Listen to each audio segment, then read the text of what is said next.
Shalom, je suis le Rav Yann, pour ceux qui ne me connaissent pas, le promoteur par la grâce de Yeshua d'une école biblique gratuite qui porte justement la dénomination pour Yeshua, située au Cameroun. Depuis près de 8 ans, cette école a vu le jour grâce à la puissance du Seigneur Yeshua et elle s'évertue de promouvoir la vision, la grande commission du Seigneur, aller faire de toutes les nations des disciples, mais aussi elle a pour objectif principal de maintenir en éveil les saints devenus disciples, assister à cet événement grandiose qui aura lieu très bientôt. De toutes les façons, ce n'est pas de la démagogie, nous ne sommes pas dans la politique. Quand on parle de l'avènement très imminent du Seigneur, ce n'est pas en vain. L'apôtre Pierre nous l'a rappelé en insistant sur le fait que dans les derniers jours, beaucoup de moqueurs tourneront en dérision cette annonce. Alors, aujourd'hui, nous allons un peu faire une petite étude dans le livre de Pierre, l'apôtre, selon que il n'est pas parmi les apôtres n'importe qui. Nous savons très bien que Pierre avait été choisi par le Seigneur Yeshua comme le chef des apôtres, s'il faut le dire comme ça. Bon, c'est vrai que ça ne peut pas plaire à certains mouvements qui veulent souvent banaliser l'ordre de Dieu en estimant que tous ont les mêmes rôles, les mêmes fonctions, les mêmes autorités. Bon, bibliquement, c'est pas le cas. L'apôtre Pierre bénéficiait d'une certaine autorité, pas pour détruire, mais pour encadrer, pour maintenir la vision intégrale et authentique que son maître Yeshua avait transmis. Alors, dans ce contexte un peu difficile, après la mort du Christ, vous savez que des persécutions vont davantage être amplifiées à l'égard de ceux qui gardaient toujours les traditions de Yeshua qui était un juif selon la chair, qui n'a pas été du tout compris par son peuple. Pourtant, il était venu leur annoncer Zebetov, la bonne nouvelle, la nouvelle du salut, la nouvelle de la libération. En réalité, c'est celui que le peuple juif attendait, malheureusement, à cause d'une influence, à cause des traditions galvaudées, à cause de la vaine manière de vivre de ce peuple en ce moment et des représentations qui avaient été consolidées par cette manière de vivre. Ils n'ont pas pu reconnaître Yeshua. Et Yeshua va choisir une petite cohorte d'apôtres, de disciples qui plus tard vont perpétuer les traditions et les valeurs qu'il était venu justement enseigner aux hommes afin que nous puissions être réconciliés avec le Père, afin que nous puissions saisir ce qu'on appelle l'œuvre de Dieu, afin que nous puissions enfin être réconciliés avec sa pensée, sa volonté et autres. Ici, comme je le disais tantôt, l'apôtre Pierre va adresser une première lettre à des étrangers qui étaient dispersés dans le Pont, en Galatie, la Cappadoce, l'Asie, la Bithynie, et il reconnaissait qu'il y avait plusieurs personnes qui étaient élues selon la préscience du Père, mais par la sanctification de l'Esprit, et surtout parce qu'ils participaient à l'aspersion du sang de Jésus-Christ. Et il va justement leur adresser des bénédictions et surtout des conseils, et des conseils qui sont déclinés sous forme d'exhortation et aussi d'enseignement. À partir de 1 Pierre chapitre 1 au verset 17, voici ce que l'apôtre Pierre va dire. Il dit, « Et si vous invoquez comme Père celui qui juge selon l'œuvre de chacun, sans acception de personne, conduisez-vous avec crainte pendant le temps de votre pèlerinage, sachant, verset 18, que ce n'est pas par des choses périssables, par de l'argent ou de l'or que vous avez été rachetés, de la vaine manière de vivre que vous aviez hérité de vos pères. » Verset 19, « Mais par le sang précieux de Christ, comme d'un agneau sans défaut et sans tache. » Alors, nous nous concentrerons sur ces versets sans bien évidemment sortir de la logique d'ensemble construite par l'apôtre Pierre, sans sortir du contexte, sans sortir aussi du cadre. Mais ces 3 versets attirent notre attention et recèlent d'informations cachées. Ma foi, la méconnaissance de ces informations, la nescience produite par ces informations cause aujourd'hui dans le corps de Christ, l'Église, un chaos indescriptible.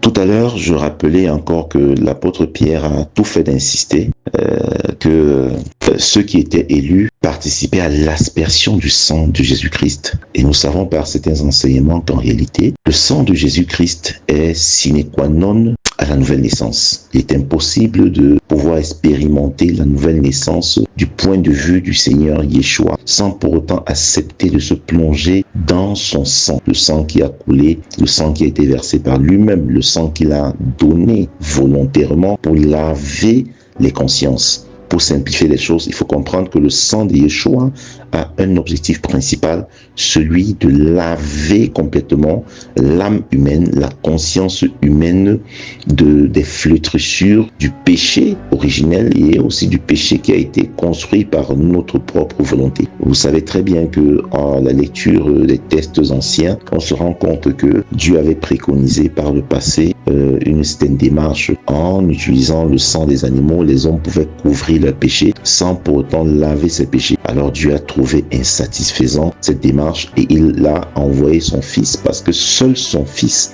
avait la capacité d'ôter le péché du monde par son sang. Et vous savez qu'une fois qu'on se recouvre du sang de Jésus, on peut enfin expérimenter la nouvelle naissance, on peut enfin commencer à passer d'un côté vers un autre côté. On peut expérimenter ce qu'on appelle la traversée, c'est-à-dire sortir de l'univers des représentations adamiques pour s'introduire dans l'univers des représentations de Dieu. Or ici, l'apôtre Paul dit, si vous invoquez, parce qu'il s'adresse à des personnes qui avaient expérimenté cela, qui étaient censées de toutes les façons avoir expérimenté cette traversée et qui connaissaient le nom du Père, qui connaissaient celui qui juge selon l'œuvre de chacun. Parce que la Bible présente le Père de toutes choses, le Dieu Tout-Puissant, comme celui qui jugera chacun selon ses œuvres.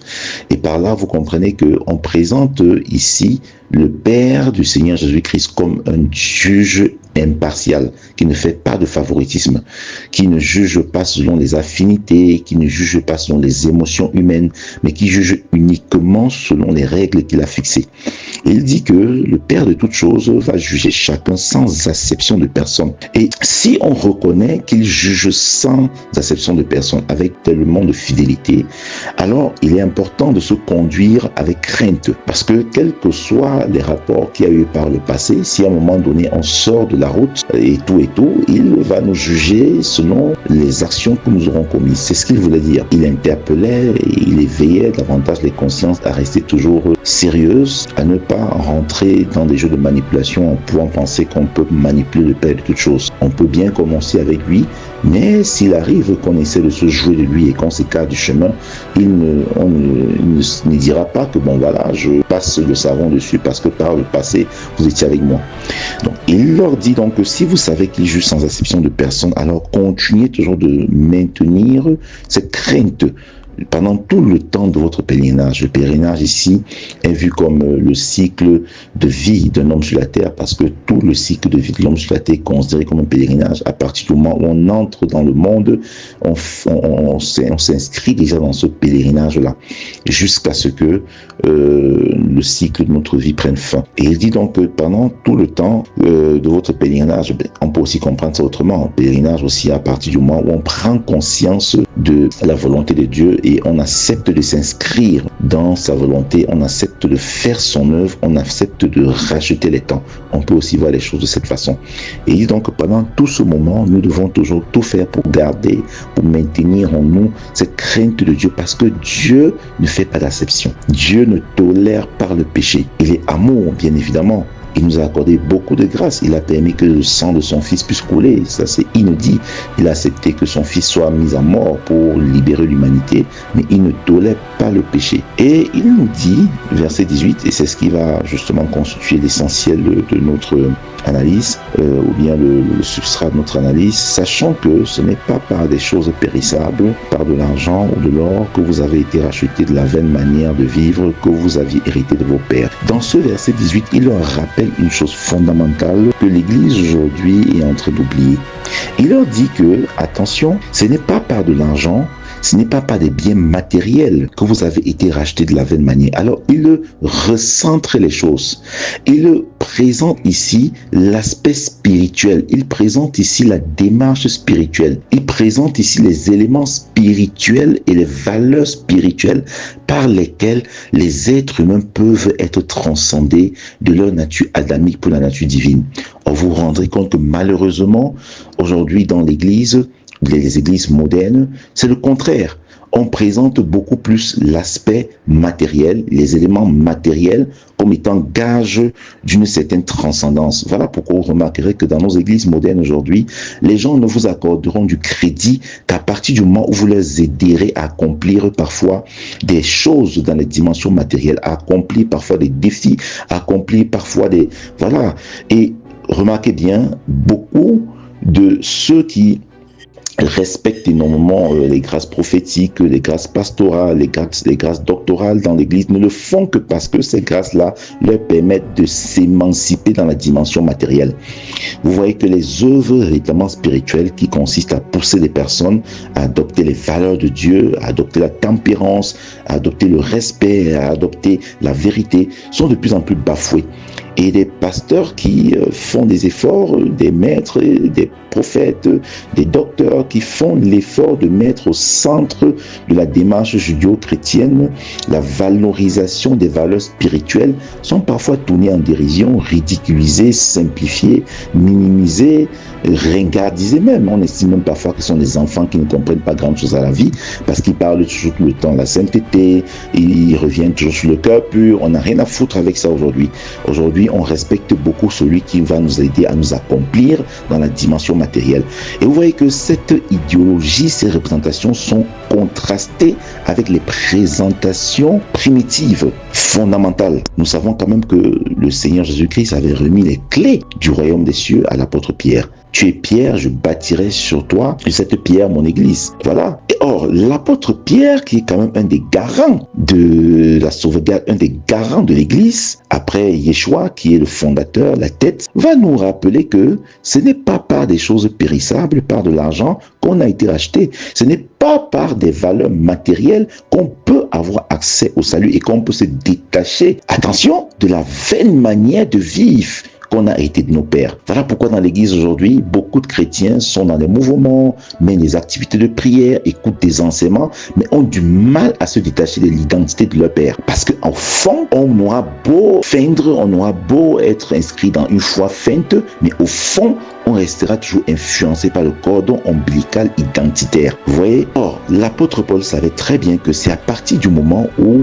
on valorise les valeurs spirituelles, on valorise les instructions spirituelles, on valorise justement cette culture spirituelle prônée par Jésus et perpétuée par ses oints, ses apôtres, ses docteurs, qu'on peut avoir la force d'être séparé par le Saint-Esprit de la vaine manière de vivre qu'on a hérité des pères.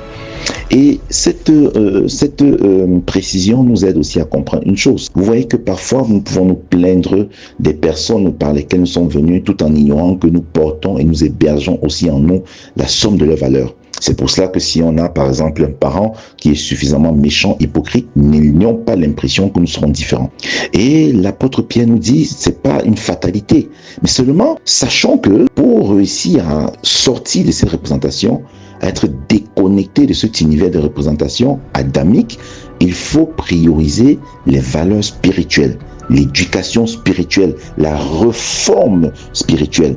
Et il continue le verset 19 en disant, mais par le sang précieux de Christ, comme d'un agneau, sans défaut et sans tache. Vous comprenez donc qu'il est impossible de pouvoir se dégager de ces contre-valeurs si on n'envisage pas déjà une prise de conscience sérieuse et si on n'accepte pas d'être revêtu, couvert par le sang précieux de Jésus-Christ. Voilà mes chers, je pense que vous avez certainement compris quelque chose de fondamental. C'est notre objectif parce que les saints ministères ont été établis par le Christ pour aider, construire un certain perfectionnement dans l'église, pour aider les gens à mieux comprendre afin qu'on ne demeure pas toujours dans cette confusion. Il y a trop de confusion dans l'église aujourd'hui parce que nos priorités sont loin d'être celles de Dieu, parce que nos intérêts sont loin d'être les intérêts consolidés par Jésus-Christ. Et je pense quand même que par cette exhortation, par cet extrait, vous allez comprendre bien des choses et vous allez essayer de déplacer les centres d'intérêt afin de revenir exactement dans la vision fondamentale que le Seigneur Yeshua a déclinée pour chacun d'entre nous. Alors sur ce, on va se dire à très bientôt et surtout, souvenons-nous, Yeshua revient très bientôt. Shalom.